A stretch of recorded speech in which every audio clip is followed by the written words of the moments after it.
Take us through the interviewing process when you got the Cowboys job. So when you get off the plane, then what happens? Like, take us through the steps of how many interviews, how many people are you selling yourself to Jerry Jones? My philosophy of the franchise. This is what I see. This is the crystal ball. Do you want the real story, Dan? Yeah. It's a really good story. It's a long story. I was coaching with the Miami Dolphins at the time. I just finished playing, and then Nick Saban became the head coach there.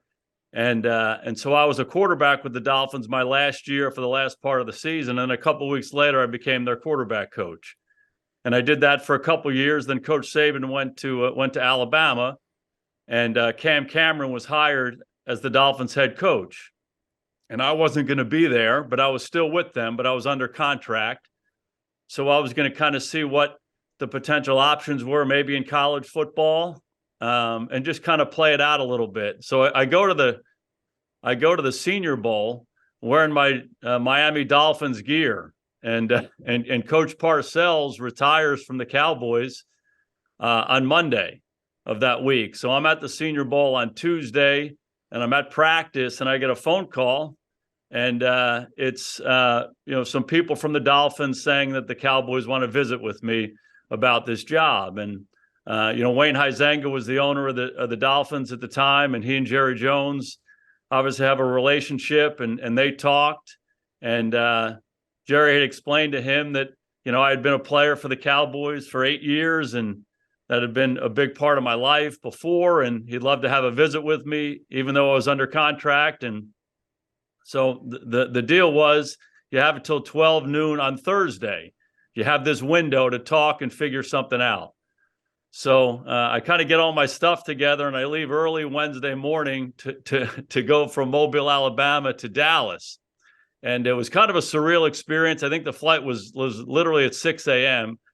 And I get to the airport early, and there had been a WWE event in Mobile the night before. So I'm on this little plane from Mobile to Dallas with all these professional wrestlers. And so I'm in line with these guys. I'm like, who are you guys? Oh, yeah, we had this big event the night before. And, there were like 10 of them. Men and women. And it was like the crazy, it was dark and misty out. I'm like, where am I right now? What am I doing? And so anyway, I got my Dolphins gear on, and I'm heading to Dallas. And I get there early. I get there like 8 o'clock in the morning, and I go over to Valley Ranch, the old facility. And I just spent the day with Jerry and Steven, and we just talked all about kind of what the idea would be. Now, you got to remember that the Cowboys didn't have a head coach, so it was, I'm 2 years into coaching. So, what is this for? Is this for the head coach? Is this for a coordinator position? Why are we talking? So we kind of explained all of that and what my philosophy would be and how I would build a program and everything. And so it went on all day long. And I've known Jerry for years and Steven for years, but we just spent a lot of time together that day. And it ended up at like 2 o'clock in the morning at this place, Al Bernays in Dallas, which is kind of this famous steak place, in the back, just listening to Steven and Jerry and us having a great conversation. And when you play it back, I'd probably gotten up at 3 o'clock in the morning in Mobile, and now it's about 2 o'clock. So I've been up for about 23 straight hours talking philosophy. And were you offered the job at the steakhouse? What's that? Were you offered the job at the steakhouse? No.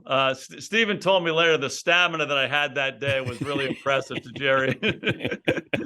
When did they offer you the job?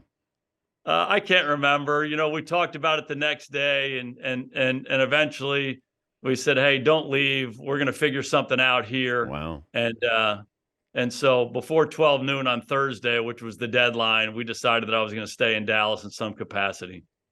Did you ever think that maybe it was too much for you too soon after your playing career, with not having a long coaching history? Well, it certainly happened fast. There's no question about that. But I had been in football for a long time, and I was fortunate to be around really good people. and eventually I was named the offensive coordinator, and you rely on your experiences with Norv Turner and Ernie Zampese and Sean Payton and John Gruden and a lot of those guys that I was fortunate to be around. And you dive in. When you got your first job at ESPN, you probably weren't ready. You dive in, you figure it out, you make your mistakes, you keep going, and that's what we did.